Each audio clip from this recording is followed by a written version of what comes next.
and welcome back to another episode with yours truly, Gracen. Today, I really wanted to update you guys on the energies of the past 3 weeks. So, we went through a 2-week karmic corridor, is what I want to call it, where a lot of cycles were coming to a close and a lot of things were coming up in our reality that were quote unquote just meant to happen and meant to play out just so that we could really see things for what they actually are. And we are currently still in Scorpio season, so we are seeing into the unseen right now more than ever than any other part of the year. And so, yeah, how is everybody doing after that full moon in Taurus, that lunar eclipse? Oh my gosh. Y'all, I'm a Sagittarius, so I was major exhausted. I had to release an ancestral wound, like a massive one. And yeah, my eyes just felt super tired and super exhausted. And I could not sleep for the life of me. So yeah, anyways, it was a rough past 3 weeks. So I do apologize about posting my new podcast episode 3 weeks later. Hopefully y'all understand. But yeah, it was a lot of movement, a lot of energy, a lot of letting go, releasing, integration, and yeah. So now I feel like I'm pretty much just starting to balance out. So I miss you guys so much. And I am so excited to talk about today's topic. We are going to talk about feminine energy in relationships. So this subject may seem controversial because, okay, let me just say this. Let me say this first, which is I will never speak on something that I do not have my own soul wisdom, soul experience on. Like, I will only ever speak on things that I have personally been through myself and have personally experienced myself. Like, if I am unsure of something, if I don't know an answer or answers to something, I'm not going to speak on it. I will tell you, I do not know. I'm not sure. I don't want to speak on that because I don't know. I don't know the layers to it, right? Like, for those of y'all who do know me and how I work within the psychic realms of everything, the non-physical realms, I love to understand the depths of everything, and I love to understand all the different layers and different perspectives and why people see and experience things the way that they do, right? Like, part of my purpose is to show people the deepest truth of themselves, of reality, of their source, like of their origin. And anyway, that's like part of my purpose. So yeah, I want to say that because, you know, I do understand that a lot of the things I do talk about, it's going to be very triggering, which is a good thing, because that means that whatever emotion is surfacing from the words that I say to you, there is an emotional decoy that is covering an energetic wound or wounds.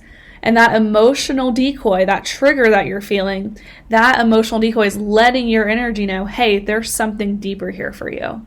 This energy, like whatever you're feeling, there's attention and awareness that you need to bring to this right now for a reason, okay? So, yeah, I feel like I just had to say that because I feel like with a lot of teachers out there, I feel like a lot of them can just speak on surface level kind of things and they don't really go into the depths. And they also, I don't want to say they don't understand the depths, but it's like, I personally, the way I function and operate, I have to like go as deep as possible in order to fully understand something, right? Because you wouldn't want to talk about something you don't know about, you know what I mean? So anyway, okay, let's talk about feminine energy in relationships. So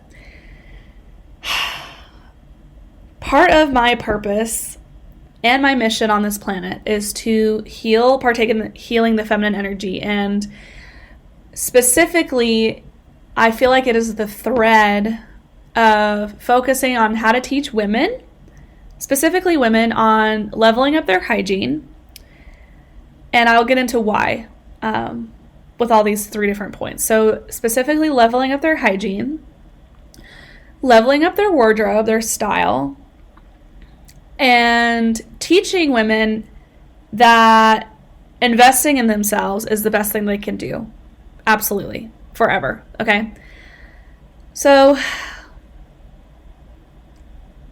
I'm trying to figure out like where I want to start this conversation, because it's gonna be a lot of layers. It's gonna be a lot. So yeah, let's just start with a hygiene perspective. Let's start there, and then we'll build from there. Okay, so for those of you who aren't aware, I am currently writing an ebook on my upbringing, my childhood upbringing, basically my entire life ever since I have been alive on this planet. And the ebook is called There Is No Energy More Powerful Than You, okay? There is a lot of trauma, a lot of deep emotional subconscious connections that are going to be made from reading this book. It's going to be very,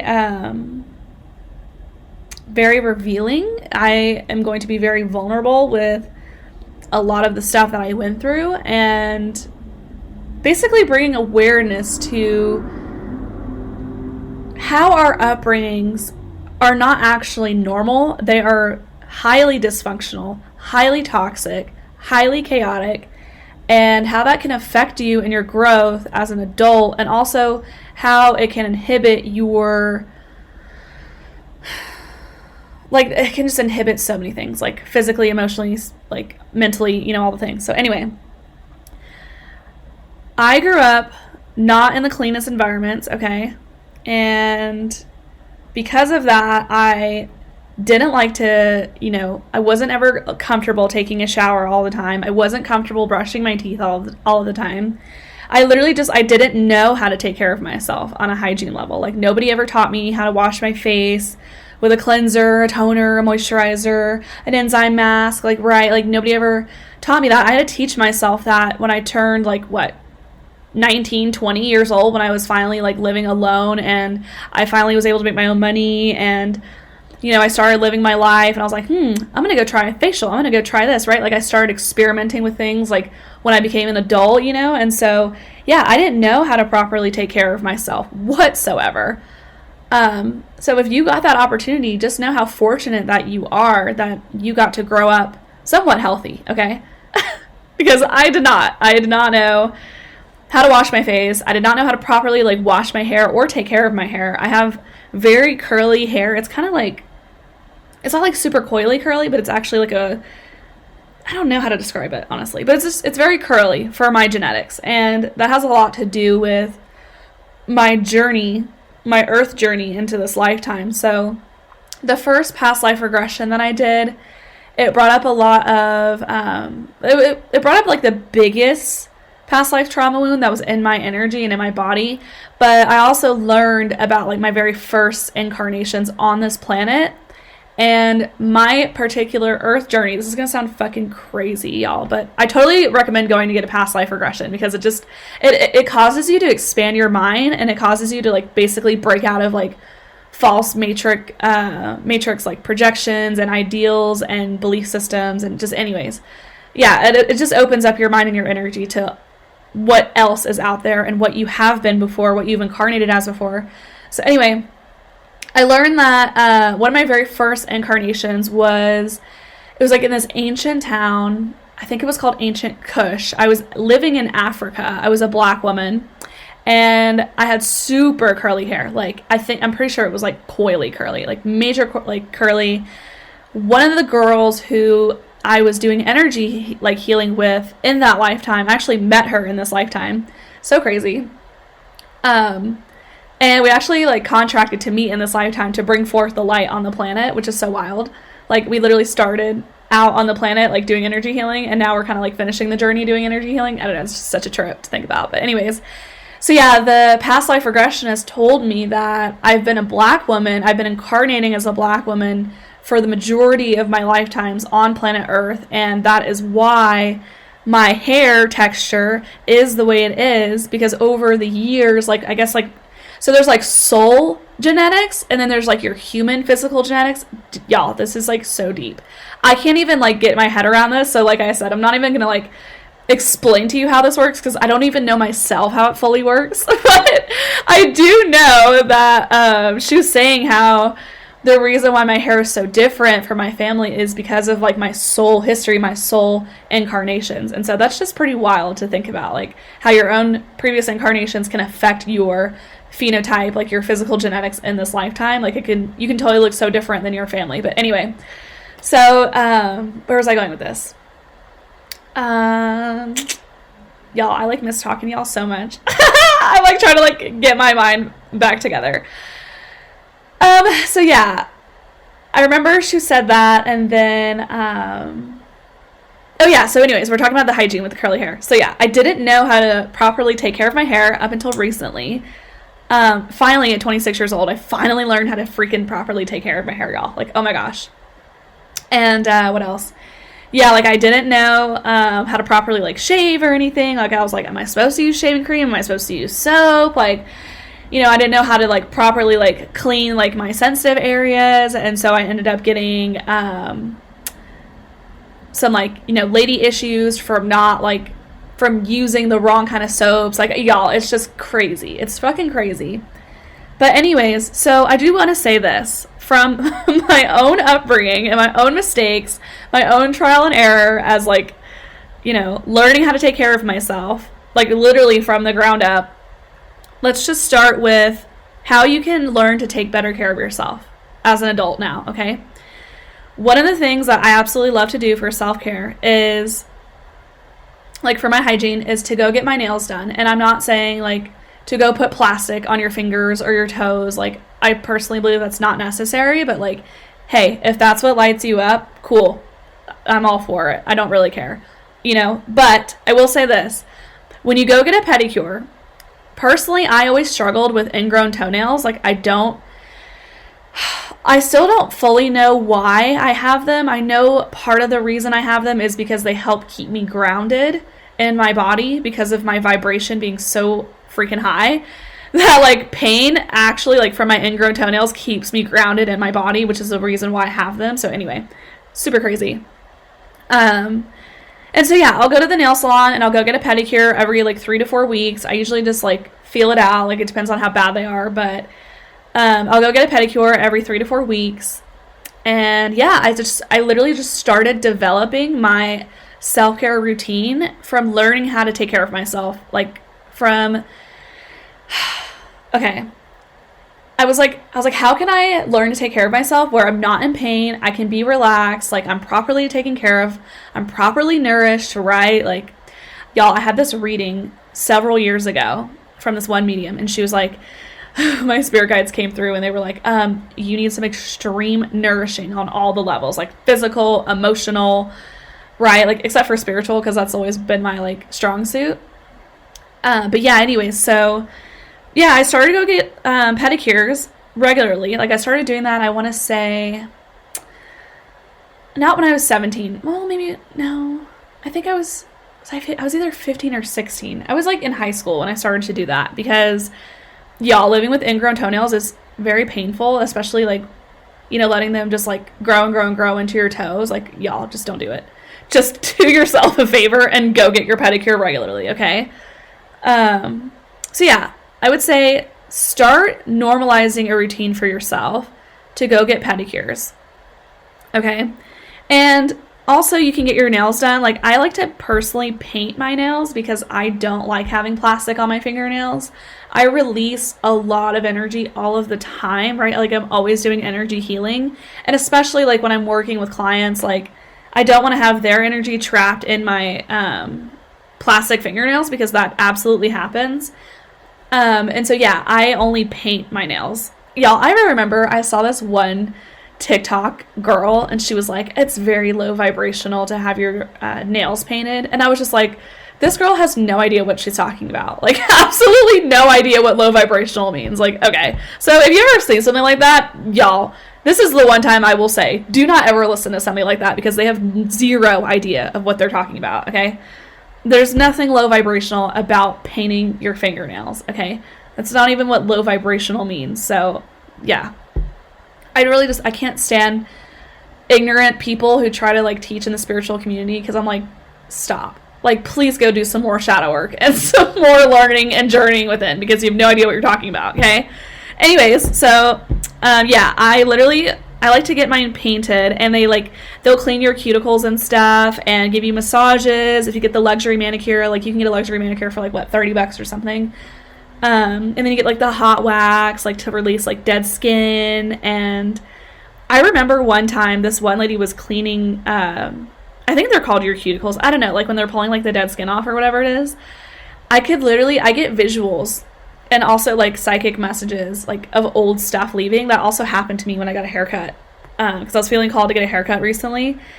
And when she like clipped off like this specific part of my hair, like in the front, like she was like face framing my face, and I could literally hear the old trauma that was leaving. It was just sitting at the end of my hair. I was like, oh my God, like, ugh, you know?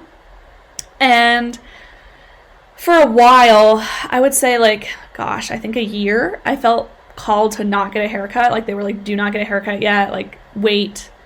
And I was like, okay, cool. So I waited, and then I actually recently just got one, and I actually met literally the perfect hairstylist who taught me how to properly take care of my hair.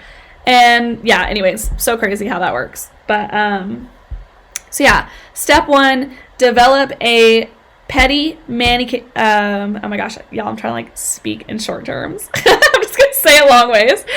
Develop a pedicure and a manicure routine for yourself. Okay, if you don't like to get your nails done, I just recommend like, you know, either leaving them natural or maybe like painting a thin gloss over them.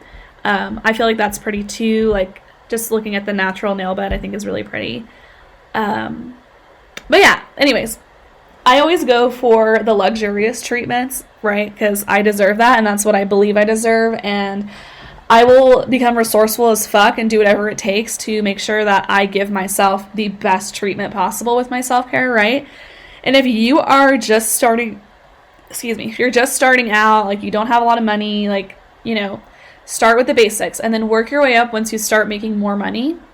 And also learn like how to diversify your income, learn how to invest, like that will help you make more money too, right? Because you want your money to work for you. You don't want to solely just be working for your money. So yeah, learn how to make it work for you too. And it doesn't matter if it's like in real estate or it could be on a small level of like doing a side business. Like anybody, I truly believe anybody can do a side business. Like one of my unique psychic abilities is looking at individuals, and I can see immediately how they can start making money. It's like, it all just comes to me very naturally. And then it's like, when it comes to myself, I'm just like, I think I need to do this. It's so funny how that works. But yeah, it's like I'm meant to like help others, and then others are meant to help me. So it's like there's this balance of like giving and receiving, you know? So anyways, yeah, let's see, hygiene. So yeah, and then let's start from the feet down. So we've got pedicures, manicures. Definitely recommend doing that once a month, at least.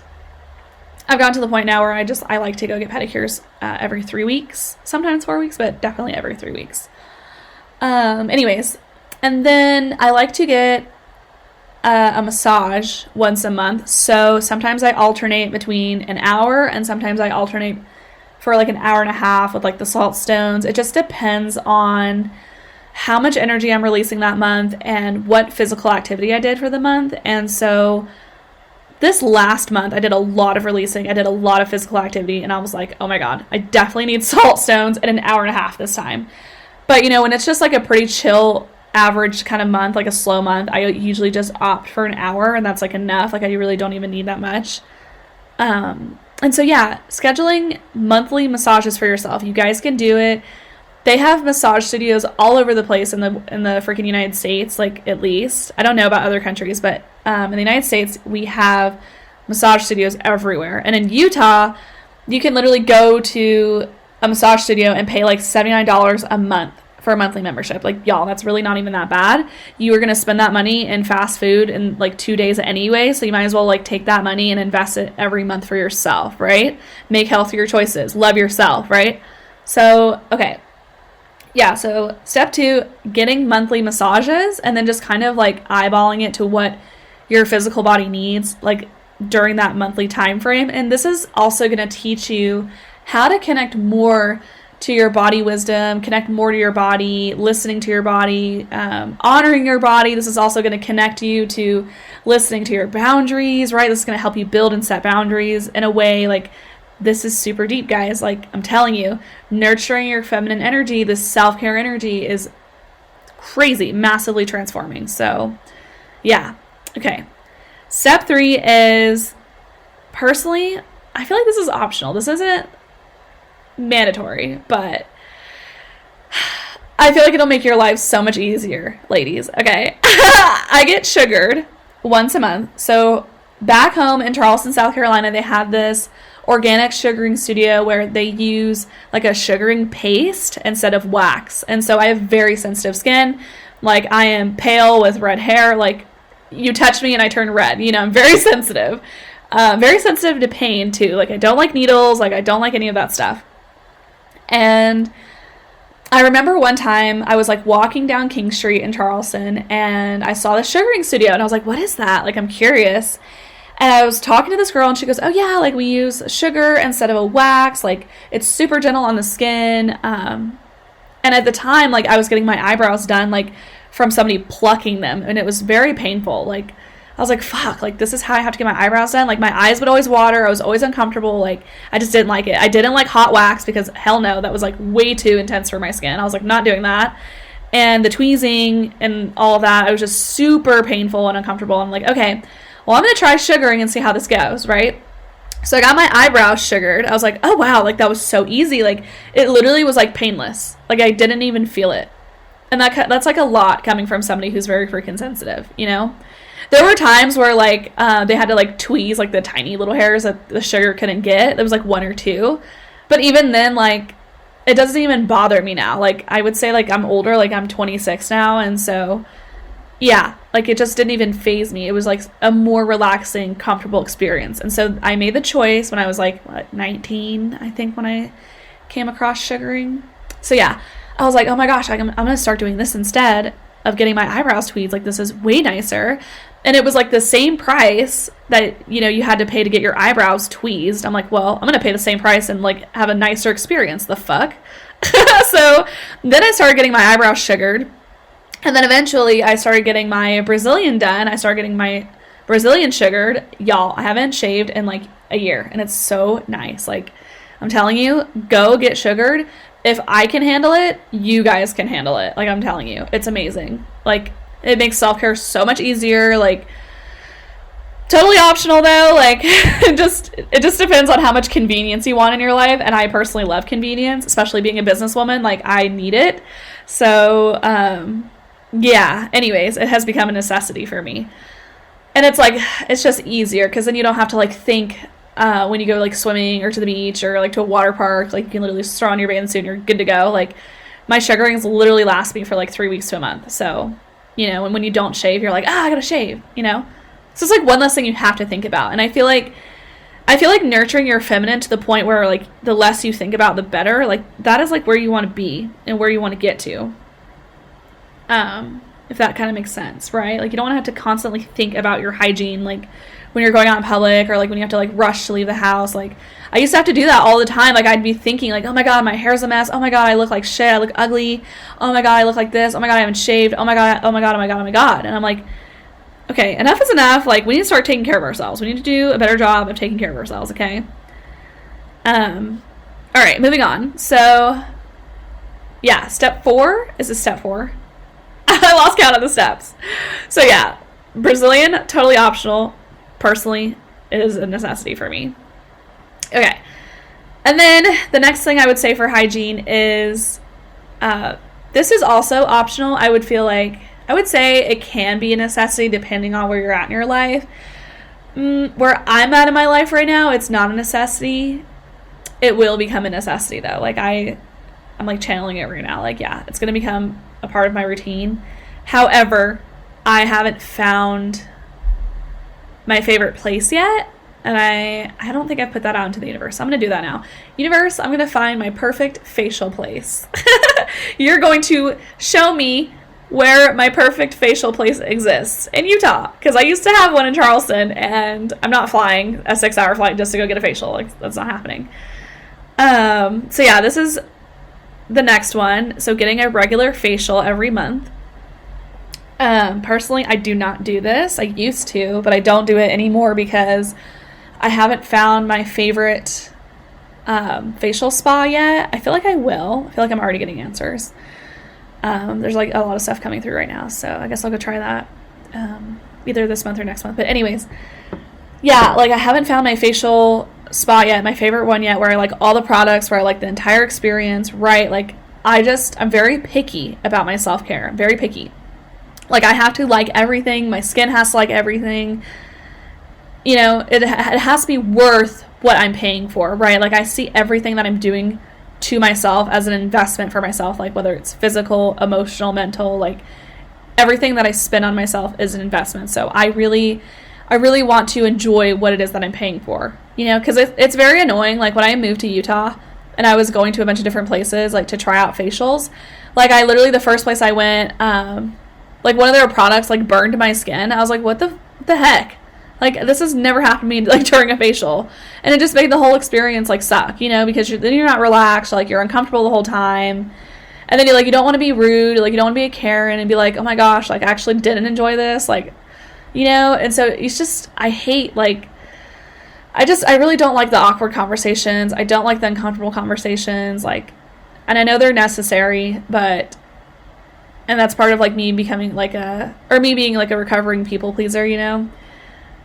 Which, like, I feel like I still have to work through that. I feel like I have to work through it, like, when I do, like, public things like that, you know? Like, you know, I actually didn't enjoy this, and it's not you. It's not personal. Like, and most people do take it personal, which is why, like, it bothers the recovering people pleaser, right? Because you're like, God, I'm not, like, trying to, like, you know, hurt your feelings. It's just, like, the products, like, oh, this establishment uses just sucks. Like, it's not you, it's them. Anyways, so, yeah, I would say look into learning how to properly, gosh, English, take care of your skin, okay? I don't go get regular facials, but I do have a AM and PM skincare routine that my sugaring place has recommended, and it has been working for my skin. I have been healing my skin barrier because I didn't know I needed to heal that. And yeah, they taught me that I needed to heal my skin barrier. Didn't even know I had to do that. So, yeah, I'm going to have to go try this facial place and then let you guys know how that works. But yeah, so anyways, getting a monthly facial, experimenting around, like getting to know what products work for your skin, go see an esthetician. Yeah, that's what I highly recommend, so that they can like literally tell you like, hey, your skin is normal to dry, it is combination, like this product will work really great for you. Everyone's skin is so different, and so it's really hard to say like what to use. And also, like, I feel like, you know, it's not just the outer stuff where you're nurturing yourself, it's like also the inner stuff. Like, are you drinking enough water? Are you eating healthy? Are you eating a crap ton of sugar, right? Because when you eat a lot of sugar is a drug, and it destroys your collagen, okay? Which, your collagen is what makes you look younger. And so the more sugar that you're intaking, you know, whether through your coffee drinks, through your donuts that you're eating, through your shitty snacks that you buy at the grocery store, through alcohol that you drink all the time every week, right? Like, don't expect to be looking youthful, because like you're literally aging yourself like you would be if you were using heroin, okay? And I remember like I was walking through Trader Joe's and I was like on the phone with my mom one time, and I was like having that conversation with her because, y'all, I literally was a chemistry biology major, so I studied a lot of chemicals, compounds, including sugar, okay? I had to do lots of lab reports, lots of experiments.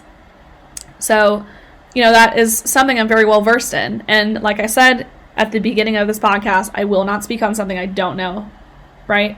So I'm telling you guys from what I do know, and sugar ages you. So you have to be really careful with sugar. And also, I learned from a psychic reading, so from the non-physical perspective of sugar, I learned that sugar can actually block your connection, like in your gut, like to your higher self. Like, it can really affect your connection, and not in a way of like it. How do I say this? Okay, here's what I'm trying to say. If you're trying to channel yourself and you're trying to access higher information from your higher self, that information is going to be hindered and or blocked, especially if your gut needs a lot of healing and you're just intaking like tons and tons of sugar, okay? Oh yeah, soda too. Oh my God, I literally stopped drinking soda in university because of this one experiment that I did in my genetics lab. Oh my God, I have to tell you guys about it really quick. Basically what we did was we spit into this tube, and we separated our DNA and our spit in this centrifuge machine. And then we ran a PCR test on the DNA strands, because the PCR can only pick up DNA strands, like it can't pick up RNA strands. And so we were just identifying different segments of our DNA, and then we would move the DNA into agar plates. And then we took Coca-Cola and literally took a pipette and put it directly on our DNA in the agar plate. So the agar was like a neutral base, like it was just like a little carrier basically to hold the experiment. And so we put it in this like fridge. I think it was just like a normal fridge for, I don't know, 24, maybe 48 hours. It was either 2 days. It wasn't 3 days. I think it was 2 days. And yeah, so we came back to the lab, and the Coca-Cola genetically mutated our DNA. So there's like different types of mutations in DNA. I can't remember all of them, but I just remember it was like a really bad mutation. Like there were like different levels to genetic mutations, and it was like one of the worst ones. And I was like, oh my God. And I remember at the time, like my dad, he literally was addicted to drinking Coke. Like he would drink like 2 liters, like all of the time. Like, so he was drinking Coca-Cola, and he was drinking all of that sugar just constantly, nonstop.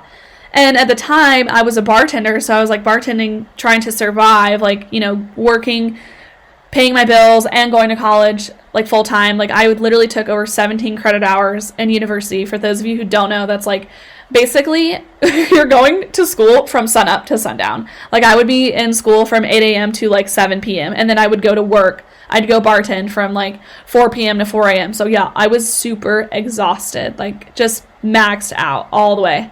But anyways, so, yeah, he would drink, like, tons of Coca-Cola. And I was like, oh, my God. And so, like, when I went back to my bar, I was like, oh, like, I don't want to drink soda anymore. Like, oh, my God. Like, and I just stopped. Like, I literally only started drinking juice. I started making a lot of diet changes, right? Like, it didn't happen overnight, of course. Like, I mean, I did stop drinking soda cold turkey after watching that genetic experiment. But as for alcohol, like, I slowly tapered that off. Like, I would go down to, like, 1 drink a week. And then I was like, okay, like, I'm going to drink, you know, once every 2 weeks. And then eventually I just, like, stopped. So, yeah. Be careful with sugar. Just saying, you want to go to the grocery store and look at your food labels. You know, if it has naturally occurring sugars, like it'll say like total sugars, however many grams, right? And you want to look for 0 added sugars, okay? The added sugars is what is going to fuck you, okay? That is what you want to avoid. And you want to eat things and consume things that have less than 10 grams of sugar. And that is a message that got delivered to me from the other side, okay? So take it or leave it. You don't have to believe it, but you'll find out when you're in your 30s, 40s, 50s, and you feel like you look like shit, and you wonder why you look like shit. It's because you didn't take this advice, okay? So I'm just going to be real with y'all. Okay, yeah. So anyways, back to the facial. We're going to get off the sugar tangent. So yeah, totally go experiment around, figure out what basic skincare products you need. You don't need to go crazy with a full skincare routine, right? Just get like absolutely what you need and just work your way up to building different things on top of your skin. You know, like you can build up to adding things like, what are those things called where you put underneath your eyes, like the little eye peels? Like they're like little caffeine eye peels that like make your eyes brighter. I don't know. It's like you can add that. You can add hot towels, like, you know, just get like creative with it, but find your basic skincare routine. That way you can learn how to properly nourish your skin and your face in the morning and in the evening. Okay, and then last but not least is your hair. Learning how to properly take care of your hair. I will speak from my own experience, and hopefully that will teach you how you can go take care of yourself. So I went to this salon like right down the street from me. It's called Level Up Salon, and the hairstylist, she was so awesome. I'm going to keep her name anonymous for now. But she was like, yeah, like, you know, you should be using a pH serum to balance the pH of your scalp, and, you know, oiling the ends of your hair because you have curly hair and like they get super dry. Like, right, I live in a dry climate, so, you know, having curly hair in a dry climate, like it's like frizz and dryness. So like, how can you combat that as much as possible, basically? And she recommended me all these great products. Like, I use like a Kerastase, like hair oil thing. And then I use like their shampoo and conditioner line with their curl mask leave-in product. I don't know. It like it nourishes your hair, so it's not super dry and frizzy. And I love being a psychic because like no matter what products I buy, I can like always transmute and alchemize the frequencies in them. So I literally like I'll scan them like with this Yucca barcode to figure out like what kinds of chemicals are in the products. And then if I see something I don't like, I literally just like alchemize and transmute the frequency into something I do want it to be, which is very possible, just so that y'all know that. Like, you are a walking alchemist and your words are very powerful. And you can literally like create anything you want at any time. So, and I don't mean that lightly. Like, I'm just saying like, I want you to experiment with this. I want you to go like make yourself hot tea or get a coffee or whatever with like oat milk or something. I can't have dairy, so I'm like lactose intolerant. So anyway, like you can literally transmute frequencies in your drinks or your food, and it literally makes your food and your drinks sweeter. It like always happens that way. It's always sweeter. It's like never sour. But yeah, anytime I go get a Starbucks or something and I'm just like, I absolutely need a coffee that day, and I know that there's going to be like some form of sugar in there, I will transmute the frequencies of my coffee. Like I do that all of the time. I'll be like, I set the purest intention at the highest vibrational frequency to transmute any collagen destroying frequencies, any inflammatory frequencies. I transmute all of those frequencies into higher vibrational frequencies that are collagen building, that nourish my physical body, right? Like you can do whatever you want. Like you can literally alchemize those frequencies however you want. The same goes with vaccines, right? Like if you have to go get a vaccine for whatever reason, like you don't have a choice, you can literally alchemize the frequencies in the vaccine. You can literally take control of your reality and say, I set the purest intention at the highest vibrational frequency to transmute and alchemize these lower vibrational frequencies that were created with harmful intent, with negative intentions, and alchemize them into higher vibrational frequencies that serve my physical body, right? Like you can neutralize it however you want, but just know that when you take something of a low vibration, you have to neutralize it and alchemize it with a higher vibration, and it neutralizes out, okay? And that's how you go about like fixing that stuff. And it's super powerful. Like you guys, we're really fucking powerful. And I feel like I had to say that for whatever reason. So anyways, back to the hair. So yeah, I learned that I had to put a pH like scalp serum on my scalp. I wash my hair every couple of days. Like I would say I wash my hair every like 2 days. So I think today is either day 2 or day 3. I want to say maybe it is day 3 today. I don't know. Usually when it's winter time, I wash my hair like once or twice a week. But in the summertime when I'm like constantly sweating and I'm hot, I usually like, I would say it's like 3 to 4 times a week. But anyways, so yeah, just like go to a really nice hair salon in your area and really get intimate with your hairstylist. Like, hey, listen, like I'm really trying to figure out what works for my hair, like my scalp. Like I don't know what I need. Like please tell me what I need. Please give me layers. Like layers are so great for curly hair, at least. Like my hair gets less tangly because of that. Can't speak for straight. Cannot speak for straight hair, but for curly hair it's great. Also I feel like it like makes you look like hotter, like it's like a glow up. I don't know, that's like personally like how I feel, but yeah, I love layers and it just makes my hair care so much easier. So anyway, find a really nice hair salon, figure out what products work best for you. Just ask them, like be like, hey, be honest with me, like, you know, don't give me the most expensive stuff, but don't give me the most cheapest stuff. Like honestly, what do you think would work? And try to like ask a hairstylist who's been doing their job for a while. You know what I mean? Like they have years of experience, not like someone who's just starting out. You know what I mean? Like you want to like talk to somebody who has been doing it and who has been working with a lot of scalps and a lot of hair for quite some time. You know what I mean? Because they're going to give you the best pointers and the best tips for your hair. And so yeah, getting your hair cut routinely every 6 weeks. I have recently been called to start getting my hair cut routinely now that I have learned to properly take care of my hair. Like I've learned exactly what my hair needs. And so yeah, that warranted the regular 6-week cutting. And I know that all hairstylists will say like, do it anyway, go get your haircut every 6 weeks. But it's like, when you don't know how to properly take care of your hair, I feel like you're not going to enjoy like that aspect of self-care. You know, like you want to make sure that you enjoy every single aspect to the fullest. You don't want to like see it as a chore. You don't want to see it as an inconvenience. Like, you want to love it. You want to love your routine. You want to love yourself. You want to love, like, what you're doing to yourself and what you're doing for yourself. You know what I mean? And yeah. Okay. That was the hygiene perspective. That was a lot. So, and I feel like that's like my biggest one. 1 second, I'm gonna take a sip of my drink. Okay. Okay. Let's talk about wardrobe. I only have a little bit to say about wardrobe because I feel like there's just so many infinite possibilities that you can do to embody this more feminine look.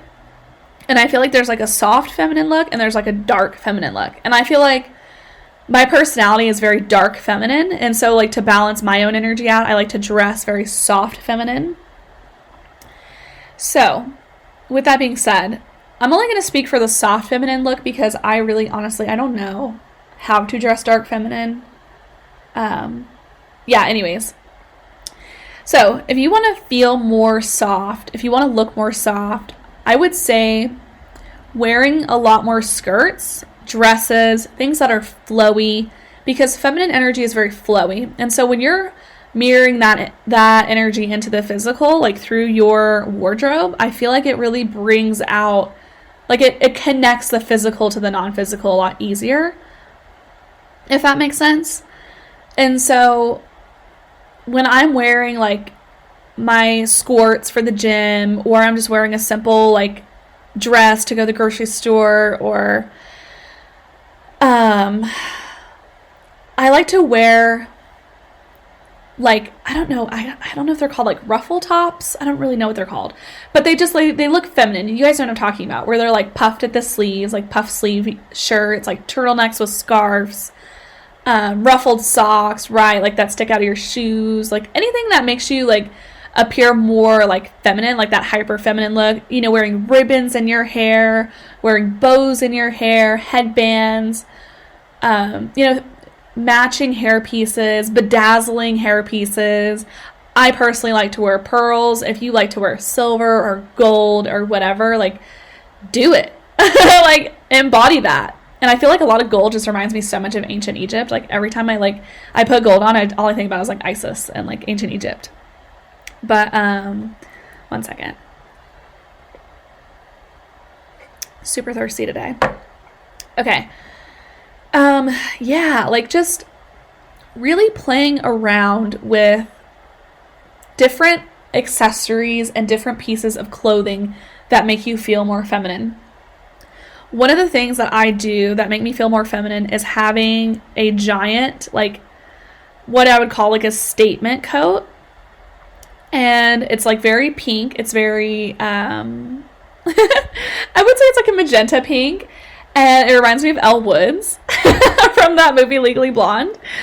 But yeah, it's my statement coat. And so it's very pink. It's very feminine. Like, it shapes my body really well. That's another thing is, you know, wearing clothes that shape your body really well, that like show off your figure.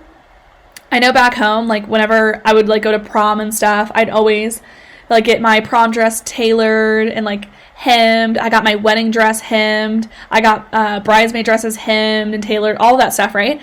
And then it just like dawned on me recently. I was like, well, why don't I just do this to like my normal clothes that I wear so I can like really show off my figure more? And that's another thing, ladies, is if you don't feel 100% confident about your body, work on your physical health first and then pursue the wardrobe, okay?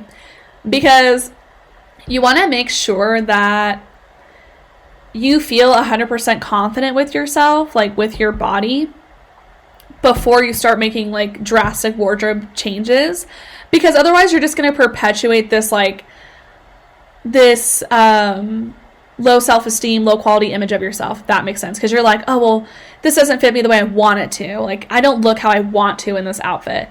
And so I feel like working on your physical health is going to be a big game changer for you. Like, definitely develop the habit of physical routine. So that could look like going to the gym. That could look like doing pole fitness. It could look like swimming. It could look like dancing. It could look like so many different things.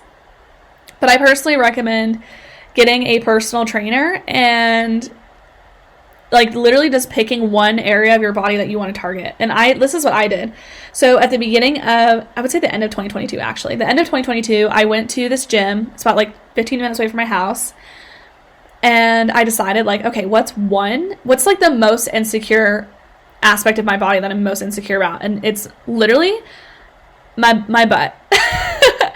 And like, I always get so many like compliments and so many like comments about like my backside. Oh my gosh, like it's so big and all this stuff. And I'm like, okay, like, but I didn't feel like that. I didn't feel like it was the shape I wanted it. I didn't feel like it was the size I wanted it to be. And so what did I do? I invested into a personal trainer and I said, okay, this is what I want. How can I get here?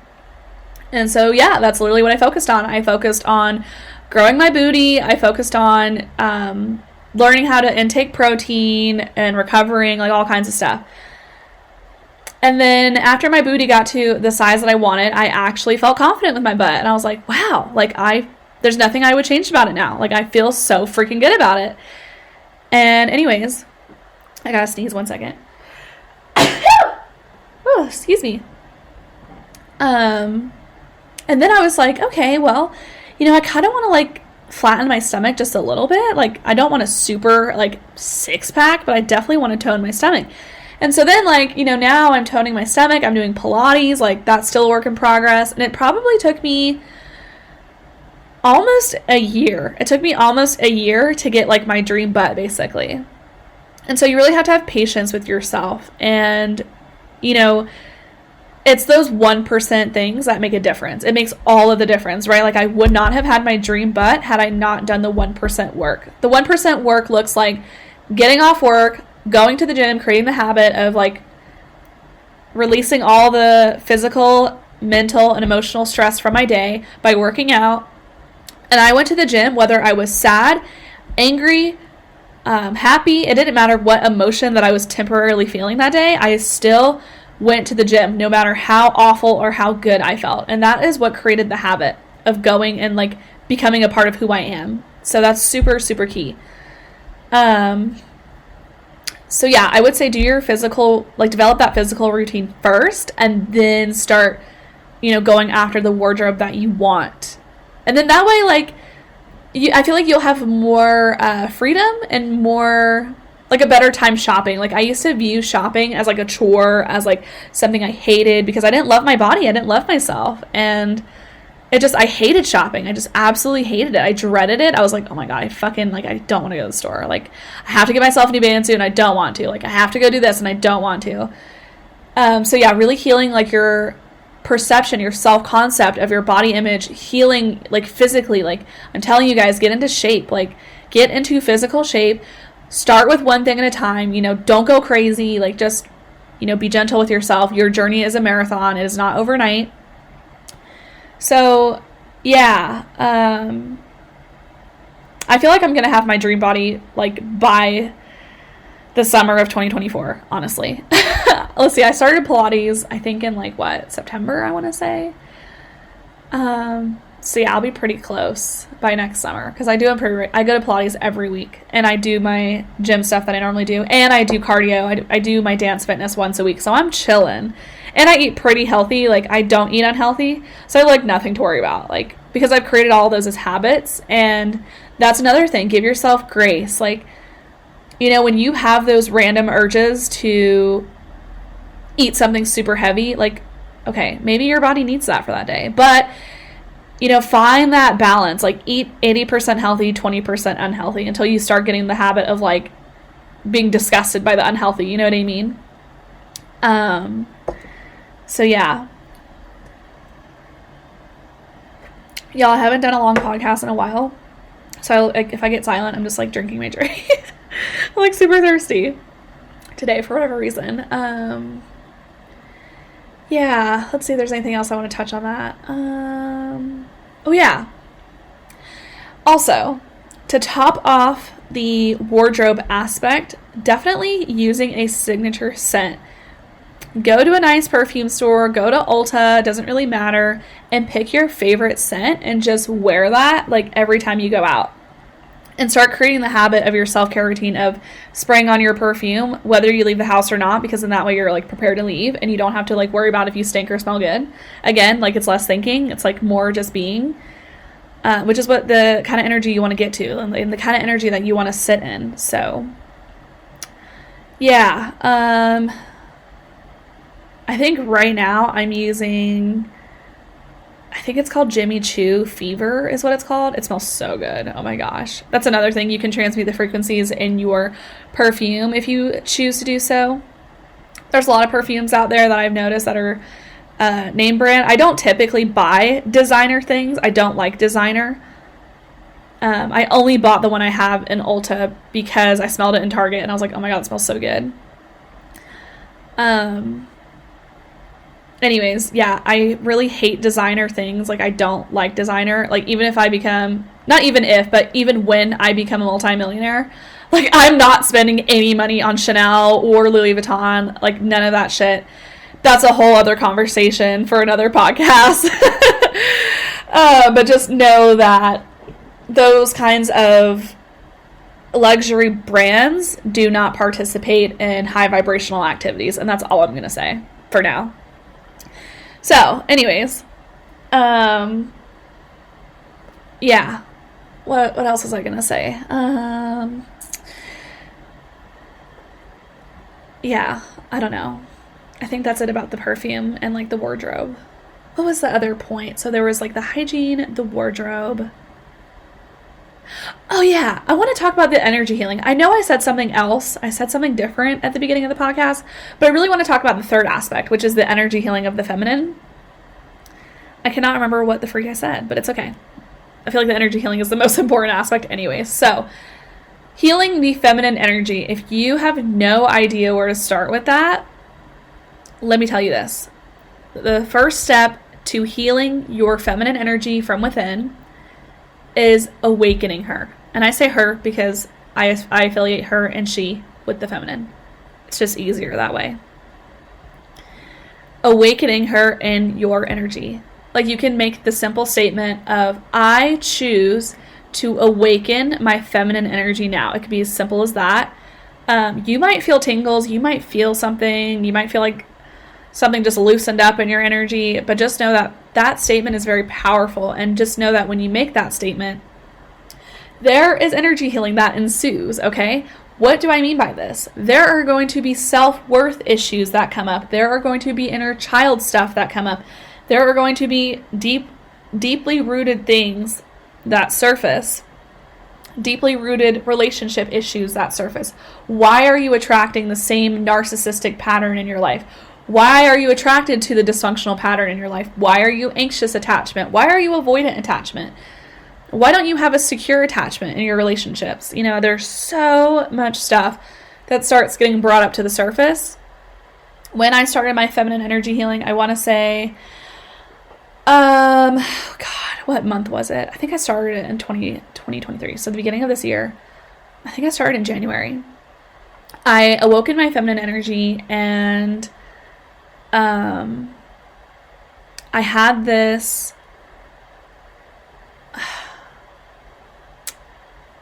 it was like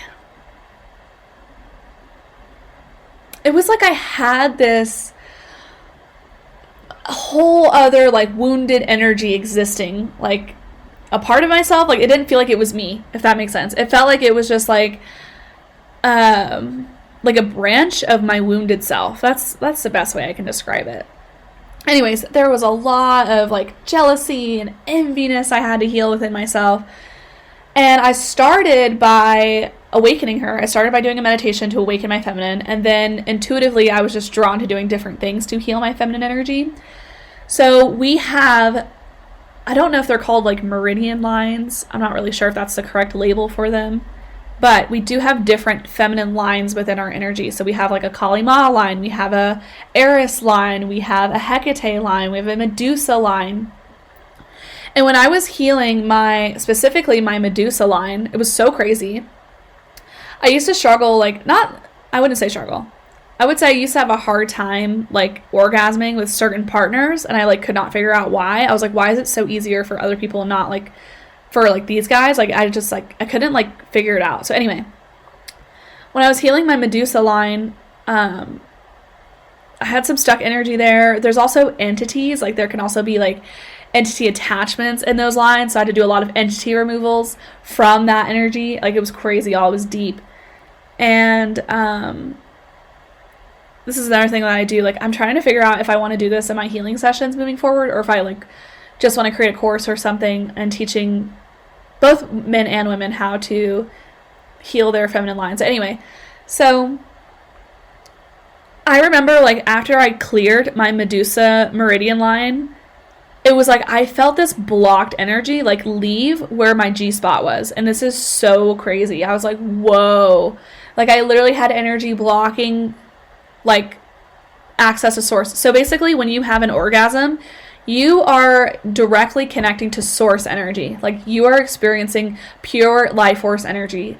Like that insane, like, euphoric feeling that you feel, like that is source. You are experiencing yourself. Like it's crazy deep. That is crazy deep. I'm gonna let that sink in for a second. And then I thought, okay, well, I had this blocked energy there. So that was blocking me from like, you know, enjoying an orgasm through my sexual experiences. I'm like, okay. So that was an issue. I'm like, there's more to this. Like there was more to why I couldn't successfully orgasm. And I recently discovered, I would say this year in 2023, I discovered that because I was attracted to men who were in their wounded masculine, and they weren't in their wounded masculine. They were sitting in their feminine energy. Like my energy would polarize with theirs, and they would be like in their feminine, I'd be my masculine, right? Because that's what happens when we get into relationships, like we polarize. And so because I wasn't like fully in my healed or healing feminine, I was still in my wounded masculine, or I was in my masculine, they were in their feminine. The guy was like receiving, like the energy dynamics of the guy was that he was receiving and I was giving. And so that was another reason why I was struggling to orgasm. And so that made a lot of sense to me. And so then I started sleeping with, I didn't start sleeping with this guy. I slept with him just like once. I'm like super vulnerable with you guys right now. Like I really appreciate it.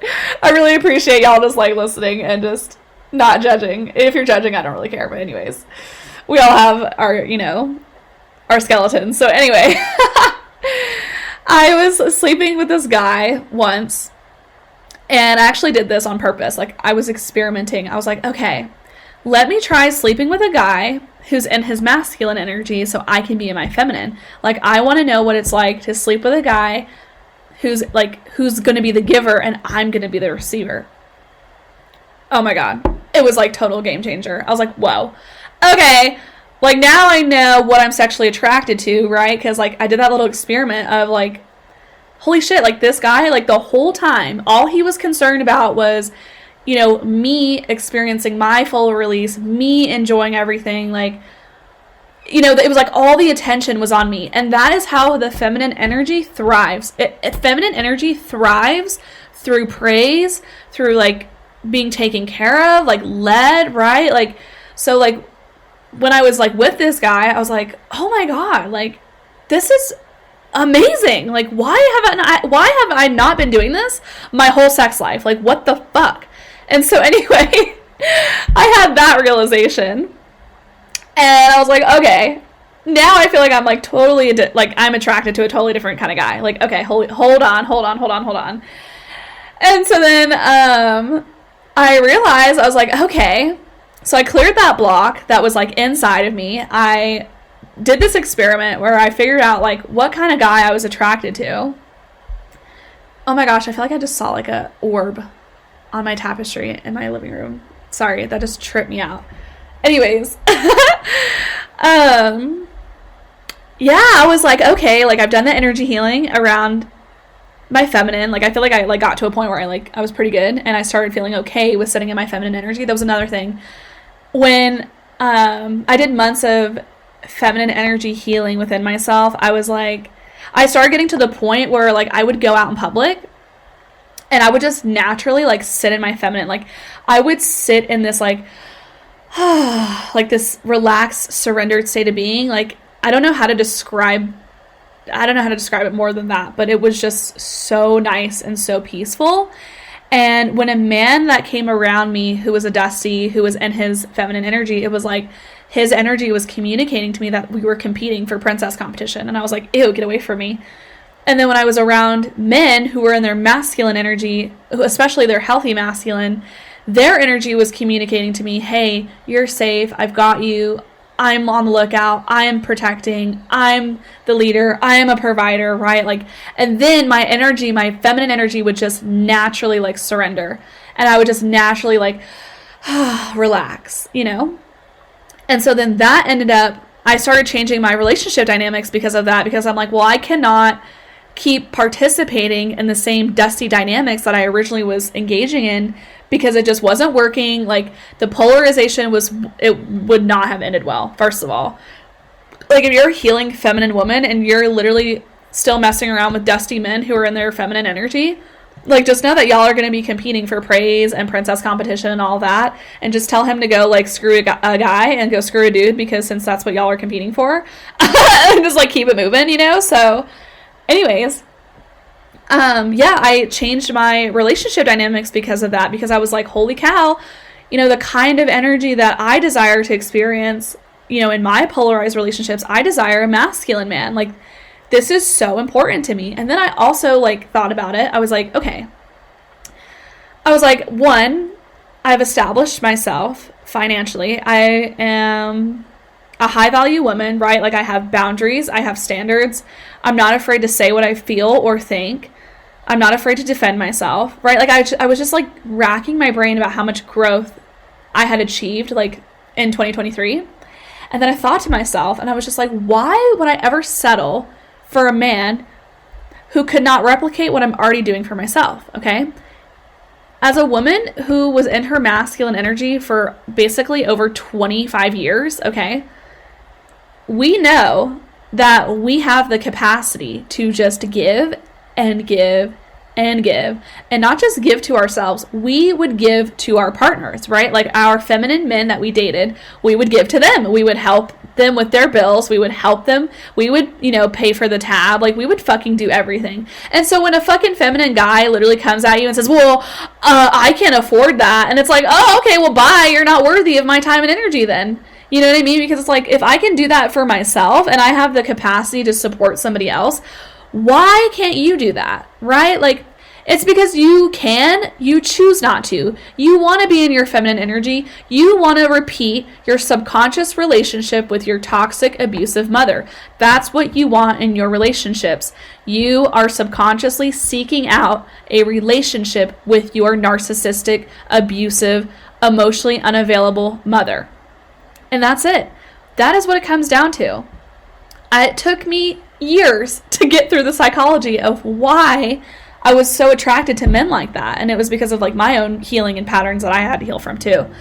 And so anyway, after I healed those patterns out of my energy, I was like, ugh, like I'm done with the lessons. I'm done with these karmic lessons. Like I don't want to repeat this anymore. I don't want to be with a feminine man. I don't want to have my nervous system triggered into fight or flight every time I'm around a man. Like, no, I was like, okay, higher self, I am ready to experience my highest vibrational relationship with a partner.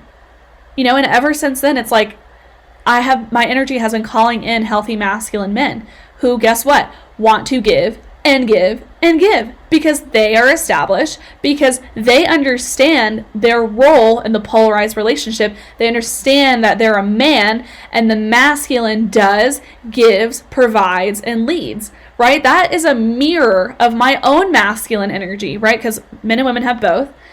And so I'm like, okay, well, if I can do that for myself, I expect the guy that I'm with to be able to fucking do that for me too, right? Same thing with the feminine energy, like being able to nurture, hold space. I'm telling you guys, it's deep. It's so deep. And that's why I always tell people, like, do the energy work first, and then the physical just like follows easier. Like, work smarter, not harder, you know? And so yeah, anyways, That's why I always say, because you've been a generous masculine provider, guess what? It's your turn to receive. It's your turn to attract, right? In your feminine energy, a generous masculine provider and a man. There is nothing wrong with that. You deserve that. Just as much as the Dusties deserve your time and energy and money, guess what? You deserve a man's time, energy, and money too, okay? Like, you are just as worthy as the Dusties are, okay? I'm telling you. You're worth more than the Dusties, but y'all know what I'm saying. And I hope a lot of things are clicking and making sense for you, because for the longest time, I was just like, why is this not making sense? And it was because I had to understand the depths and the layers to it. So anyways, this is probably the longest podcast I have ever done. I'm going to cut it here because I could talk about this stuff for hours and hours and hours. So I do want to say, work on developing your hygiene to the 10 out of 10 fullest extent of your life, right? Start basic and then work your way up, right? Start learning how to establish yourself financially in all the ways. Work on establishing a physical routine for yourself. That can look different for everybody, So figure out what works best for you and do some energy healing, guys. Like, do the energy healing. Know that you are worth it. Know that you are deserving. And, if I'm saying those words and you feel like you don't truly believe that about yourself, you need to dive deeper. You need to go to Barnes & Noble and go get some self-help books. Like, Dr. Nicole LePera is a great resource on digging deep into, like, how to meet yourself, like, how to meet your wounded self, to heal your wounded self, and to step into your authentic self, right? And step into your feminine energy, step into that receiving, deserving energy. Because let me tell y'all something. A lot of women, and I'm not going to say all women, because I've seen 2 women who are masculine soul essenced. Anyway, most women on this planet are feminine souls, okay? Which basically means that if you were to die today and someone were to connect with you on the other side, guess what they would feel energetically from your energy? They would feel feminine energy, okay? So with that being said, I want to say that I don't want to make this blanket statement because it's not true. I do want to say, for the majority of feminine essence souls, you are going to thrive your best in that energy. If you are a masculine essence soul, you are more than likely going to thrive more in your masculine energy, okay? If you have no idea what I'm talking about, there's this app. It's called Horos, Horos. You can download it, run your birth chart. It'll tell you your yin and yang balance. Your yin is your feminine energy. Your yang is your masculine energy. For me, I am 60% yin and 40% yang, which means I will do my best. I will thrive my best. I will reach financial freedom if I am operating the majority of the time in my feminine energy. So unless you have soul contracts around what you chose to experience in this lifetime, that can change it, right? But for the most part, when you get into a polarized relationship, if I'm in my feminine energy with a masculine man, guess what? I'm going to make the most money that I've ever made. He's going to make the most money he's ever made. Like, it's going to be amazing. It just sets you up for success. I'm telling you guys, do the energy work first, and that will just, I'm telling you, it just leads you to success and, 0 to little problems. I'm telling you, work smarter, not harder. So anyways, focus on leveling up your hygiene. Focus on your physical routine. Slowly build your wardrobe. Figure out what colors look good on you, what looks best on you, and do the energy work, one day or 1 week at a time. Depends on how ambitious you are. I'm the kind of person where I'm going to do it every single day. So I'm very grateful for that soul quality that I incarnated with, which is this impatient energy. It keeps my soul from not being stagnant. So I'm really grateful for that. But anyways, I'm going to cut it here. Thank you guys so much for listening to this episode today. It was a lot, and definitely come back and re-listen to it. I feel like there was so much information shared and so much to integrate. So listen to this again while you're folding laundry, while you're doing the dishes, cleaning your house. It's going to penetrate your subconscious. It's going to tease your subconscious on many layers. So yeah. Anyways, I love you guys so, so much. Thank you for being here, and I will see you guys next week. Love you.